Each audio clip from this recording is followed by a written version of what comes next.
ఎవరి ద్వారా ప్రార్థన చేయాలి? యోహాను సువార్త 14వ అధ్యాయం 13వ వచనం, మీరు నా నామమున దేనిని అడుగుతారో తండ్రి కుమారుని యందు మహిమ పరచడానికై దానిని చేస్తాను అని చెప్పి. రైట్.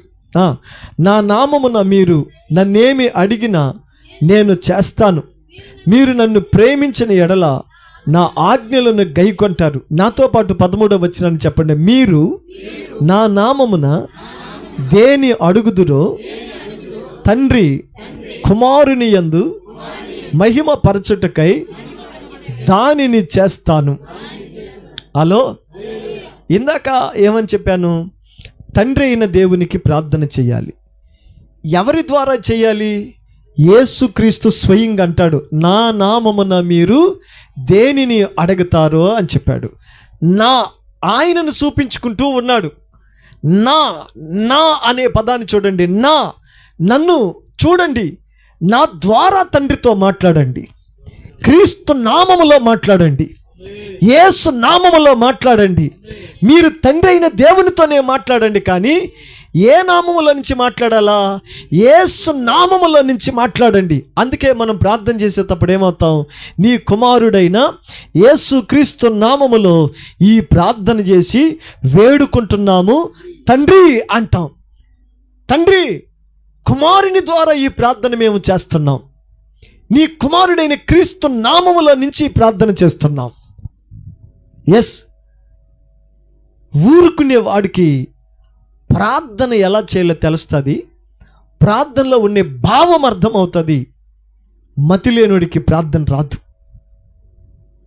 మతి పోగొట్టుకున్న వాళ్ళకి ప్రార్థన రాదు.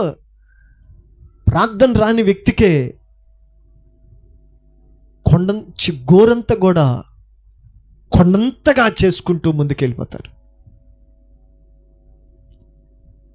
మొదట ప్రార్థన లేదుగా. Hello, right. ఏమని చెప్పాను ఇప్పుడు? ప్రార్థన ఎవరికి చేయాలి అన్నాను. దాంట్లో ఏమని చెప్పాను? తండ్రి అయిన దేవునికి చెయ్యాలి. ఎవరి ద్వారా చేయాలి? యేసు నామంలో చెయ్యాలి. రైట్. ఎవరి సహాయంతో చెయ్యాలి? ఎవరి సహాయంతో చెయ్యాలి? ఎక్కడ చూస్తారు? రోమపత్రిక 8వ అధ్యాయం, రోమీలకు రాసిన పత్రిక 8వ అధ్యాయం 26వ వచనాన్ని చూడండి. 26వ వచనం, అటువలే ఆత్మయు మన బలహీనతను చూసి సహాయము చేయుచున్నాడు. ఏలయనగా మనము యుక్తముగా ఎలాగ ప్రార్థన చేయవలెనో మనకు తెలియదు, కానీ ఉచ్చరింప శక్యంగాని మూలుగులతో ఆత్మ తానే మన పక్షముగా విజ్ఞాపన చేస్తున్నాడు అని చెప్పారు. రైట్. మొదట ఏమన్నాను? తండ్రి అయిన దేవునికి ప్రార్థన. ఎవరి ద్వారా? యేసుక్రీస్తు ద్వారా. ఎవరి సహాయంతో? పరిశుద్ధాత్మ దేవుని సహాయముతో మనం ప్రార్థన చేయాలా. మనకు ఏదైనా ఒక పని చేయాలంటే మనకు ఒక సపోర్ట్ ఖచ్చితంగా ఉండాలి. ఇప్పుడు ఉదాహరణకు దేవుడు ఒక్క మగవాడిని తయారు చేసి, నువ్వు కాపురం చేయరా అంటే అది ఎట్టుంటుంది? అది ఎలా ఉంటుంది? అట్ట కాకుండా ఏం చేశాడు? అతని ప్రక్కటెముకని తీసుకొచ్చి స్త్రీగా నిర్మించి ఏమన్నాడంటే, ఇది నీకు సాటైన సహాయం. మీరు చేయబోయే కాపురానికి, మీరు కనబోయే సంతానానికి, భూమి మీద మీరు నిర్మించే మానవ రాజ్యానికి మీరిద్దరూ ఒకరికొకరు సహాయకులు. మీరిద్దరు కలిసి భూమి ఎంత సంతానంతో నింపండి, మానవ రాజ్యాన్ని స్థాపించండి. మానవ రాజ్యంలో సాతానికి సోటే లేకుండా, పరలోకంలో నేను వాడికి స్థలం ఇవ్వను, భూలోకంలో మీరు సాతానికి స్థలం ఇవ్వద్దు, మధ్యలో వాడిని ఉక్కిరి బిక్కిరి చేయాలా, వాడికి సిగ్గు కలిగి వాడంతట వాడే నిత్య నరకానికి వెళ్ళిపోయే అంతగా భూమి మీద మీరును పరలోకంలో నేనును ఏళ్ళబడి చేయాలా. ఇది మీరు ఒకరికి సాటైన సహాయం అని చెప్పి ఆ రోజు అవ్వని తీసుకొచ్చాడన్న సంగతి మనకు తెలుసు. ఓ కాపురానికి ఇద్దరు ఒకరికి సహాయకులు కావాలి. వ్యవసాయంలో అనేకులు సహాయం కావాలి. ఏ కార్యాన్ని నిర్వహించాలన్నా ఒకరికి సహాయంగా నిలబడితే ఒక కార్యం అయిపోద్ది. కానీ భూమి మీద ఉండే ప్రార్థన పరలోకానికి వెళ్ళాలి అంటే మనుషులలో ఎవరి సహాయము పనికిరాదు. మనుషుల సహాయంతో ప్రార్థన పరలోకానికి చేర్చవేయబడదు. పరలోకానికి ప్రార్థన చేర్చబడడానికి ఎవరి సహాయం కావాలన్నాడు? పరిశుద్ధాత్మ దేవుని సహాయము. ఆమేన్. గట్టిగా హల్లెలూయా. పరిశుద్ధాత్మ సహాయము కావాలి.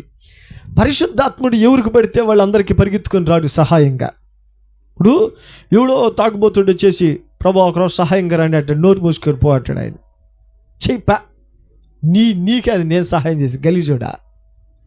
ఇప్పుడు ఎవరో ఒకడు తింగరోడు పిచ్చి చేష్టాలు చేస్తా పరస్త్రీలతో పరపురుషులతో విహారయాత్రలు చేస్తా వచ్చేసి దేవా ఒకరావు ప్రార్థన చేస్తున్నాడు, పరలోకానికి వెళ్ళాలి ప్రార్థన అంటే ఆయన ఎందుకు సహాయం చేస్తాడు? ఆయన అట్ట సహాయం చేయడు.